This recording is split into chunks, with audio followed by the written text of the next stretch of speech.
رشتہ بچانے کے لیے جھوٹی قسم کھانا. دیکھیں لڑائی کو مٹانے کے لیے جھوٹ تو بولا جا سکتا ہے. بخاری مسلم میں حدیث ہے 3 مواقع کے اوپر آپ جھوٹ بول سکتے ہیں. حالت جنگ میں بھی، صلح کروانے کے لیے بھی، اور میاں بیوی آپس میں. بعض اوقات پتہ ہے شکی مزاج قسم کی بیویاں ہوتی ہیں، شکی مزاج قسم کے خامند ہوتے ہیں، لیکن اس میں دھوکہ نہیں ہونا چاہیے کسی کو، یہ ذہن میں رکھیے گا. اور کوشش کریں اس میں توریہ ہو، یعنی ذو معنی الفاظ، ایسے الفاظ جن کے 2 معنی بنتے ہوں. جس طرح حضرت ابراہیم نے کیا، جب بت توڑ دیے تو بڑے کے کندھے کے اوپر کلاڑا رکھا تو کیا کہا؟ ان کے بڑے نے کیا ہوگا. اور وہ اپنے دل میں اس کا بڑا اپنے آپ کو مراد لے رہے تھے کہ میں ان سے بڑا ہوں طاقتور، جن کو تم نے خدا مانا ہوا ہے.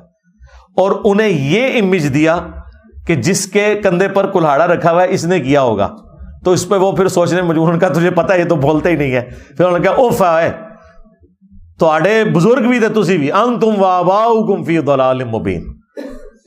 انجینئر صاحب ابراہیمی نے کہتے سیدھی پوڑ کے رکھ بابا جی، ساڑھے بابا جان نے بھی یہی کیتا سی، انتم وآباؤکم فی ضلال مبین. اچھا آپ کو بتاؤں کرامت، پہلی دفعہ یہ جو جملہ ہے نا بابت شاہی کوئی نہیں، یہ میری زبان سے جو نکلا، ظاہر ہے یہ کوئی محاورہ تو نہیں تھا پنجابی کا، اب تو یہ پنجابی کا سب سے مشہور محاورہ بن چکا ہے. پہلی دفعہ جب یہ ادھر ہی 8 سے 1.5 سال پہلے نا میں حضرت ابراہیم علیہ السلام کا کوئی واقعہ یہی والا بیان کر رہا تھا، تو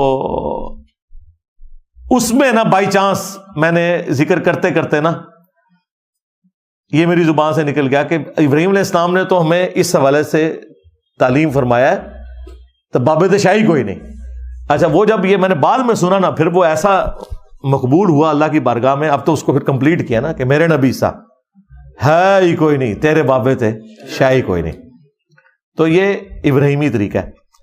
تو ذو معنی الفاظ بولنا جس کے 2 معنی ہوں، شر سے بچنے کے لیے، جنگ میں بھی، صلح کروانے کے لیے بھی، اور میاں بیوی بھی. 3 موقعوں کے اوپر آپ جھوٹ بول سکتے ہیں. اس کے اوپر ویڈیو موجود ہے. لیکن پوری زندگی جھوٹ سے عبارت نہیں ہونی چاہیے میاں بیوی کی. کبھی کبھار کوئی ایسا مسئلہ ہو گیا جس کی وجہ سے بعض اوقات کوئی ایسا معاملہ کرنا پڑ جاتا ہے، کوئی درمیان کا راستہ نکال لیں. اب بعض بیویاں ایسی ہوتی ہیں کہ آپ اپنے دوست کے گھر سے کھانا کھائیں یا دوست کے ساتھ ہوٹلنگ کر کے آ جائیں اور وہ گھر میں انتظار کر رہی ہیں تو وہ تو آپ کے ساتھ لڑائی کریں گی. تو اگر یہ ہے پھر ہوٹل پہ آپ اتنا ہی کھائیں کہ 1 روٹی گھر میں بھی آ کے کھا سکیں، ٹھیک ہے. اور یا پھر اگر آپ نے پھر بچانا ہے کسی حوالے سے تو آپ اس کے لیے کوئی اور راستہ تلاش کریں. اب وہ میں نے طریقے آپ کو نہیں بتانے، ورنہ مطلب مجھے اس کے اوپر بھی کتاب لکھنی پڑے گی کہ کس موقع پہ کیا بہانا. وہ آپ نے خود توریہ کرنا ہے. توریہ کہتے ہیں ایسے لفظ بولنے کو. تقیہ کی ٹرم بھی استعمال ہوتی ہے، وہ جان بچانے کے لیے تو صراحتاً بھی کی جا سکتی ہے. سورۃ النحل میں کلمات کفر بھی بول سکتے ہیں، وہ علیحدہ بات ہے. لیکن یہ جو جہاں پہ جھگڑے کا اندیشہ ہو وہاں پہ آپ وقتی طور پہ کر سکتے ہیں. اب یہ جو پوچھا جھوٹی قسم کھانا، جی جھوٹی قسم پھر اگر آپ کھائیں گے تو پھر جھوٹی قسم کا پھر آپ کو کفارہ بھی دینا پڑے گا. اگر آپ نے مستقبل کے کسی کام کے لیے کھائی ہے کہ میں یہ نہیں کروں گا، اور اگر آپ نے وہ کر لیا اور یہ کہا کہ نہیں میں تو قسم پہ قائم ہوں، تو وہ تو توڑ چکے ہیں، تو کفارہ تو آپ دیں گے جو سورۃ المائدہ کی آیت نمبر 89 میں آیا ہے. لیکن جھوٹی قسم کھانے سے اوائڈ کرنا چاہیے. صرف توریتاً کوئی بات کرنی ہے تو وہ کریں. سچی قسم کے بارے میں بخاری میں آیا کہ مال تو بک جائے گا، برکت ختم ہو جائے گی.